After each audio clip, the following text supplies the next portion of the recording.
오늘도 너무 재밌었죠. 위겐이 소문이 몸으로 다시 들어가면서 소문이가 각성할 때 너무 짜릿했던 기억이 나네요.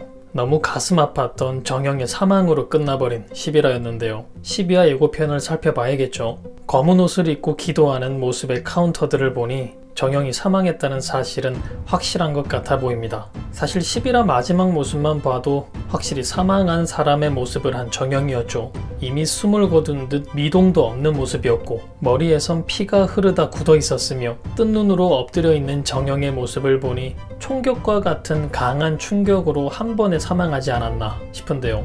딱 한 명 남았다며 정영을 거슬려 하던 신명희의 짓으로 보이죠.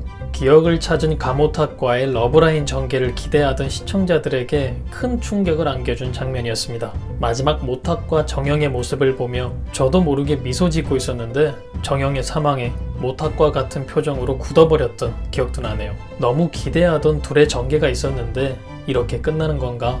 너무 아쉬운 마음입니다. 카운터들은 엄청난 복수를 할 계획을 세우는 듯 보입니다. 신명희의 경선 자금으로 대포 통장에 들어있는 50억을 털어버릴 계획을 세운 것 같은데요. 그들이 했던 방식대로 복수해주자며 놈들의 차에 GPS 추적 장치를 몰래 설치하는 모습이 나왔습니다. 실제로 카운터들의 차를 추적해 말도 안 되는 만행을 저질렀던 노창규였죠. 그때를 생각하면 아직도 아찔한데 살아서 망가진 차 문을 열고 밖으로 나오는 카운터들의 모습을 보고 도망가는 노창규를 잡지 못했던 그때 그 상황이 아직도 아쉬움으로 남네요. 활짝 웃고 있는 신명희와 모든 게 정리됐다는 듯 마음 편하게 책상에 다리를 올려 앉은 조태신을 보니 화가 머리 끝까지 솟는 기분인데 그렇기 때문에 카운터들의 복수가 더 통쾌한 장면으로 다가올 것 같습니다. 신명희에게 결정타를 줄 수 있을 것 같은 인물이 있죠. 바로 장무리 아저씨, 최장무리인데요. 신명희와 나란히 앉아 식사하는 모습을 보니 아무래도 경선자금 투자를 미끼로 신명희와 접촉하는 듯해 보입니다. 11화에서 지청신의 기억을 읽은 하나에게 지청신이 신명희와 손잡은 사실에 대해 전해 듣게 된 최장무리였는데요. 악귀를 돈 주고 고용한 놈은 악귀보다 더 나쁜 놈이라며 신 시장과 조태신을 끝장내자 말하던 그였죠. 만약 카운터들에게 경선 자금을 빼앗기고 난 후의 신명이라면 최장물의 투자가 엄청나게 반가울 듯해 보이는데요. 최장물 역시 아주 중요한 순간에 투자 결정을 철회해 신명희에게 빅엿을 먹인다면 카운터들에게 제대로 당해버린 신명희가 할 수 있는 건 하늘에 대고 있는 힘껏 소리치는 것 외엔 아무것도 할 수 있는 게 없겠죠. 하늘 보고 소리 지르다가 벼락까지 맞아준다면 그 벼락 맞고 갑자기 천사같이 착해지는 신명희의 모습을 볼 수 있길 기대합니다. 점점 마지막을 향해 달려가고 있고 이 정도로 카운터들에게 크게 당해버린다면 신명희가 곧 악귀로 변할 듯해 보이기도 하네요. 왠지 굉장히 강한 악귀로 변할 듯해 보이는데 혹시 4단계 악귀는 아닐까 걱정이 되기도 합니다. 백향이와 다투는 지청신의 모습을 보여줬던 11화였는데요. 예고편에서도 다투는 그들의 모습을 볼 수 있었습니다. 딱 봐도 두 악귀는 성격 차이로 헤어질 것만 같기도 하죠. 보기보다 꼼꼼한 지청신에 비해 어디로 튈지 모르는 럭비공 같은 백향이라서 그녀 때문에 애 좀 먹을 것 같은 지청신으로 보입니다. 지청신에게 한 번만 더 까불면 잘라버린다 협박한 백향이었는데 도대체 어딜 자른다는 건지 괜히 그 장면에선 지청신보다 더 무섭게 느껴진 백향이었습니다. 아무리 화가 나도 그냥 핥히는 정도로 마무리했음 좋겠네요. 다행인지 모르겠지만 12화에서는 지청신에게 까불다 혼쭐이 나는 백향이로 보입니다.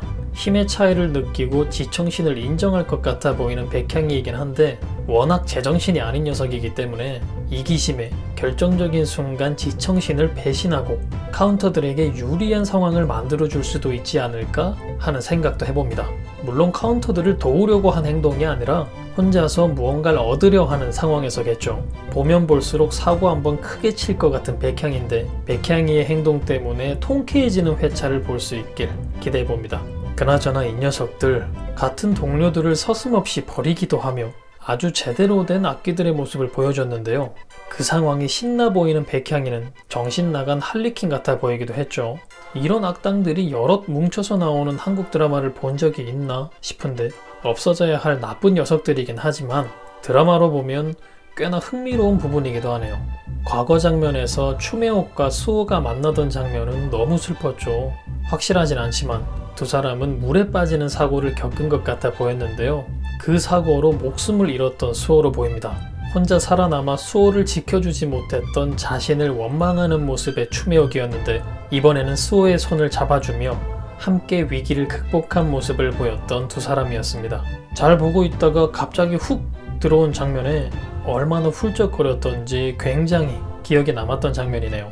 정영의 압박에 신명희를 배신할 것 같아 보였던 노환규였는데요. 정영이 사망해버렸으니 이 녀석에게 걸 수 있었던 기대들도 싸그리 무너져 내려버리는 듯 했습니다. 하지만 놈을 압박할 수 있는 인물이 아직 한 명 남아있죠. 이런 상황을 만들어내기 위해 그런 장면을 넣은 건지 큰 비밀을 알아버린 김하늘이었습니다. 드라마 초반부터 깜짝 등장한 것 치곤 이렇다 할 큰 활약을 보여주지 못했다 생각한 강하늘이었는데 정영의 사망 이후, 그러니까 이제부터 정영의 바통을 이어받아 사건을 전개해 나가는 인물이 될 것 같아 보이네요. 정영이 사망했기 때문에 쉽게 빠져나갈 것으로 보이는 노환규인데 놈의 발목을 꽉 잡아줄 수 있는 무기로 강하늘이 활약할 수 있길 기대해봅니다. 7년 전 기억을 모조리 되찾은 가모타, 소곤과의 기억도 돌아왔기 때문에 어떻게든 그때의 일을 해결하려 할 것 같아 보이는데요. 경고 누적이 되어 카운터 자리를 박탈당할 수도 있는 상황에서 어떤 움직임을 보일지도 기대되는 부분입니다. 그때의 일을 계속 진행하면 카운터 박탈이잖아 하고 그만둬버릴 못하게 모습이 나올 것 같진 않은데 결국엔 사건을 해결하고 카운터 자격을 박탈당하는 가모탁의 모습을 보는 건지 다른 반전 그림을 볼 수 있는 건지 궁금한 부분이기도 하네요. 정영을 잃은 가모탁이니 확실히 멈출 것 같아 보이진 않는 가모탁입니다. 12화부터는 본격적으로 김영림 사건을 파고들 것 같아 보이는데 그 사건에는 과연 어떤 비밀이 숨겨져 있을지, 이들의 전개는 어떻게 흘러가게 될지 함께 기대해 보시죠. 그럼 저는 다음 영상에서 뵙겠습니다. 감사합니다.